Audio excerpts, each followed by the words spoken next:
శ్రీ గురుభ్యో నమ. గురుబ్రహ్మ గురు విష్ణు గురుదేవ మహేశ్వర గురు సాక్షాత్ పరబ్రహ్మ తస్మై శ్రీ గురవే నమ. సదాశివసమారంభం వ్యాసశంకర మధ్యమాం అస్మదాచార్యపర్యంతం వందే గురు పరంపరాం. నారాయణం నమస్కృత్య నరం చైవ నరోత్తం దేవీం సరస్వతీం వ్యాసం తత్తో జయముదీరయేత్. అపార కరుణా సింధుం జ్ఞానం శాంతరూపం శ్రీ చంద్రశేఖర గురుం ప్రణమాముదాం. శ్రీ గురుభ్యో నమ. మహాగణాధిపతయే నమ. కృష్ణం వందే జగద్గురుం. వచన భాగవత పారాయణం ఎపిసోడ్ 25 చెప్పుకోవాలి. 24లో ఏం చెప్పుకున్నాం అంటే, నారద మహర్షి రాగా అతని పరమాత్మత్వమును సాక్షాత్కరింపచేయునట్టి ఆత్మజ్ఞానం ప్రకాశింపచేయమని ప్రార్థించిరి. నారదుడు ప్రచేతసులు అంటే నెక్స్ట్ కంటిన్యూ చేస్తున్నాం. ఎపిసోడ్ 25 కంటిన్యూ చేస్తున్నాం. నారదుడు ప్రచేతసులకు భగవానుడైన శ్రీమన్నారాయణుని పొందుటకు కావలసిన అనేక లక్షణములను పెక్కు భాగవత కథలను వినిపించి బ్రహ్మలోకమునకు వెళ్ళలను. నారదుని ద్వారా వినిన పిమ్మట ప్రచేతసులు ఆ సర్వేశ్వరుని పాదాల విందమును ధ్యానించు పరమపదమును పొందిరి. విదురా, నారద ప్రచేతసుల మధ్య జరిగిన భగవత్ సంబంధమైన సంవాదమును గురించి నీవు అడిగిన విధముగా వినిపించితిని అని మైత్రేయుడు పలికెను. అప్పుడు విదురుడు మైత్రేయ మహాముని పాదములకు కృతజ్ఞతాపూర్వకంగా ప్రణమిల్లి ఆయనను వీడుకొని ప్రశాంత చిత్తుడై తన బంధుమిత్రులను చూచుకోరికతో హస్తినాపురమునకు వెళ్ళలేను. శ్రీశుకుడు పరీక్షణ్ మహారాజునకు స్వయంభూమను కుమారుడైన ఉత్తానపాదుని వంశమును వినిపించిన పిదప ప్రియవ్రతుని వంశను గురించి తెలిపేదను వినుమనెను. మహారాజా తమ హృదయములను భగవదర్పితము గావించిరి. తరించిన భాగవతత్వములకు తమ హృదయంలో భగవదర్పితము కావించి తరించిన భాగవతోత్తములకు మహారాజుల పవిత్ర చరిత్రలను వినని వారికి ఆయుర్వృద్ధి కలుగును. వారికి సంపదలు కీర్తి ప్రతిష్టలు అబ్బును. సకల శుభములు సద్గతులు ఐశ్వర్యములు ప్రాప్తించును. వచన భాగవతం పంచమ స్కందం మొదటి అధ్యాయం ప్రియవ్రతుని చరిత్రం. పరీక్షణ్ మహారాజు శ్రీశుకునితో, మహర్షి, ప్రియవ్రత మహారాజు గొప్ప భగవద్భక్తుడని చెప్పిరి. భూసురోత్తమ భార్యాపుత్రులు ఎందరూ గృహములపైనను ఆసక్తులు ఉన్నప్పటికీ ప్రియవ్రతునకు శ్రీకృష్ణ పరమాత్మ యందు నిశ్చల భక్తి ఎట్లు ఏర్పడను, సిద్ధి ఎట్లు లభించను, ఇదే నాకు గల గొప్ప సందేహమని అడుగుగా, శ్రీశుకుడు, మహారాజా, నీవు అడిగిన ప్రశ్న సముచితమైనదే. తన తండ్రి స్వయంభూమనువు ఆదేశానుసారమే రాజ్యపాలనా భారమును స్వీకరించెను. తదుపరి బ్రహ్మదేవుని సూచన మేరకు సకల భోగములను అనుభవించి పిదప నిస్సంగుడై ఆత్మస్వరూపమున నిలచి శ్రీమన్నారాయణని ఆశ్రయించెను.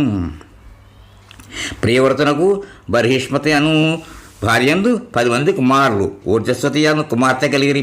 ఆయనకే మరేక భార్యందు ఉత్తముడు, తామసుడు, రైవతుడు అను 3 సుతులు కలిగిరి. వారు మన్వంతరములకు అధిపతులైరి. ప్రియవ్రత మహారాజు 11 కోట్ల సంవత్సరముల పాటు భూమండలమును పరిపాలించెను. అతడు సకల పురుషార్థములు సాధించు తన బర్హిష్మతి ప్రేమలో పడి ఆత్మనిష్ఠే కూడా సకల భోగములను అనుభవింపసాగాను. వాస్తవముగా అతడు వాటి యందు ఆసక్తులు కాకుండెను. ఆ మహారాజు సూర్యభగవానుచే పగలు వెలుతురు ఉన్నను రాత్రి చీకట్లు ఉండటం గమనించి దాన్ని పగలుగా దినముగాను మార్చుడుకు సంకల్పించి శ్రీహరిని ఉపాసించి ఆ స్వామి అనుగ్రహంతో ఒక దివ్య రథమును పొంది సూర్యభగవాను వెంట 7 పర్యాయములు మేరుగిరికి ప్రదక్షిణము చేయగా 7 సముద్రములు 7 ద్వీపములు ఏర్పడను. ఆ 7 ద్వీపములకు తన 7 పుత్రులను అధిపతులను కావించెను. అట్లే తన కుమార్తె అయిన ఊర్జస్వతిని శుక్రాచార్యునికి ఇచ్చి వివాహం చేశాను. వారికి దేవయాని కూతురు కలిగాను. ఇట్టి సమయమున ఆ మహారాజు తనను తాను సంసార బంధంలో మాయచే చిక్కుకునడం గ్రహించగా శ్రీహరి కృపతో అతనికి జ్ఞానోదయమయ్యాను. అతడు శ్రీహరికిని నారదాది మహర్షులను ప్రియమైన భక్తుల చేత తనకు లభించిన ఐశ్వర్య శక్తులన్నింటినీ నరకతుల్యములుగా భావించను. 2వ అధ్యాయం అగ్నిదృత్ని వృత్తాంతం. సుఖయోగి నుడివెను. ప్రియవ్రతుడు జంబూద్వీపమునకు అగ్నితుని తన కుమారుని రాజునిగా చేసి వనములకు తపస్సులకై వెడలను. అగ్నితుడు సత్సంతానార్థి బ్రహ్మను ఆరాధించగా విషయమును తెలుసుకుని పూర్వచిత్యను అప్సరస్తో అతనికి వివాహం జరగగా వారికి 9 మంది కుమారులు జన్మించారు. అప్పుడు జంబూద్వీపమును 9 భాగములుగా చేసి తన 9 మంది కుమారులను అధిపతులుగా చేశాను. అగ్నిద్ర మహారాజు నిరంతరం భోగభాగ్యములను అనుభవించినప్పటికీ తనివి తీరక అనుదినము పూర్వచిత్తుని స్మరించి చూడను. కనుక వేదోక్తులైన కర్మలను ఆచరించి పితృగణము తమ సుకృతులను అనుసరించినట్టు పితృలోకముకు చేరిన అది పూర్వచిత్తి లోకం. తండ్రి సత్యలోకములకు చేరిన పిమ్మట అతని 9 మంది కుమారులు 9 మంది కన్యలను వివాహమాడేది. 3వ అధ్యాయం నాభి మహారాజు యొక్క వృత్తాంతం. శ్రీశుకుడు పలికిన, పరీక్ష మహారాజా, అగ్నిద్రుని కుమారుడైన నాభి మహారాజులకు సంతానము లేకుండెను. అందువలన నాభి మహారాజు తన భార్య మేరుదేవి సహితై సంతాన ప్రాప్తి వరకు నిష్ఠాగరిష్ఠుడై భగవంతుడు యజ్ఞపురుషుని ఆరాధించగా ఆ శ్రీహరి ప్రత్యక్షమయ్యాను. ఆ దంపతులు శ్రీహరిని పూజించి స్తుతించిరి.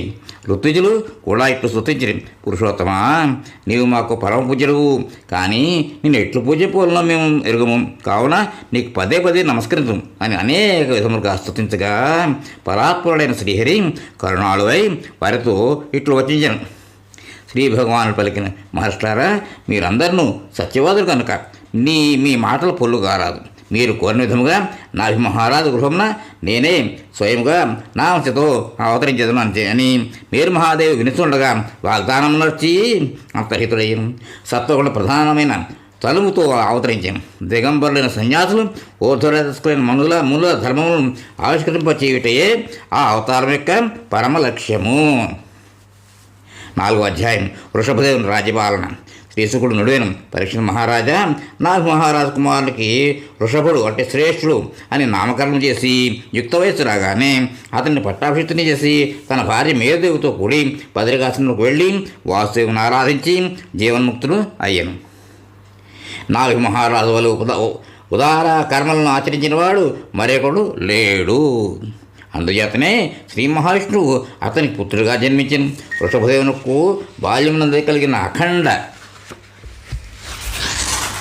కీర్తి ప్రతిష్టలకు ఇంద్రుడు అసూచింది వర్షము కురిపించినప్పటికీ వృషభదేవుడు తన యోగమాయా ప్రభావమున తన రాజ్యమునందు సమృద్ధిగా వర్షములు కురిపించాను. భగవంతుని అవతారమైన వృషభదేవుడు సర్వస్వతంత్రుడు. వృషభదేవుడు దేవేంద్రుని కుమార్తె అయిన జయంతిని వివాహమాడగా ఆమె వలన 100 మంది పుత్రులు కలిగిరి. అతడు శాంత స్వభావుడు, సుహృతుడు, కరుణాడు, ధర్మము, అర్థము, యశస్సు, సంతానము, భోగభాగ్యములు వదలను వాటిని పొంది ఉండని మోక్షప్రాప్తి సాధన చేయొచ్చు. జనులకు గృహస్థాశ్రమ ధర్మములను ఆచరణాత్మకంగా బోధపరిచాను. మహాత్ములు ఆచరించిన కర్మలను జనులు అనుసరింతురు. 100 యజ్ఞములను యుక్త వయస్సులో ఆచరించను. తన పుత్రులకు కొంత శిక్షణనిచ్చుటకై ఇట్లు ఉపదేశం. 5వ అధ్యాయం వృషభదేవుడు తన పుత్రులకు ఉపదేశమిచ్చుట, స్వయంగా అవధూత వృత్తిని అవలంబించుట. వృషభుడు వచించను, పుత్రులారా, మత్స్యలోకమున లభించిన ఈ మానవ శరీరము దుఃఖమయమైన విషయభోగములను అనుభవించుటకు కాదు. ఈ విశిష్ట శరీరంతో ఉత్కృష్టమైన తపస్సును ఆచరింపవలను. అంతేకాదు మహాపురుషులు మా పరమాత్మనందు భక్తి శ్రద్ధలు కలిగి ఉండుటే పురుషార్థమని భావింతురు. వారు శరీర నిర్వహణకు పోషణకు మాత్రమే లౌకికరమైన ప్రవృత్తులు అవుతుందరు. ఈ విధముగా అనేక అజ్ఞాన నిర్మూలనకు కావలసిన విషయాలను తెలుపుతూ వృషభదేవుడు ఇట్లు కొనసాగించాం. కుమారులారా, నా ఈ అవతార శరీరం రహస్యం సామాన్య జనుల బుద్ధికి అందనిది.